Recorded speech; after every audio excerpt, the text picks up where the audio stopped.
Imagínate que estás en una reunión de trabajo con un grupo de personas y una de las personas que están escuchando, que están dentro del grupo de trabajo, realiza un micropicor en su garganta con la mano derecha.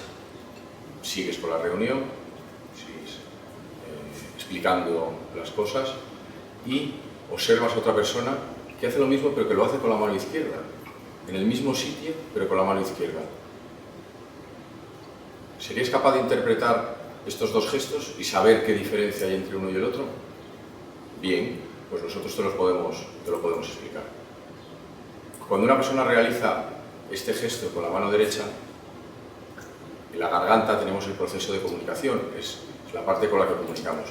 Si una persona lo hace con la mano derecha, entendemos que lo está haciendo de una manera controlada y posiblemente no intervenga ni diga lo que quiere, lo que está pasando por su mente. Sin embargo, si esa misma persona o otra persona del grupo realiza ese micropicor con la mano izquierda, sí que vamos a entender que esa persona va a acabar diciendo lo que está pasándole por la cabeza.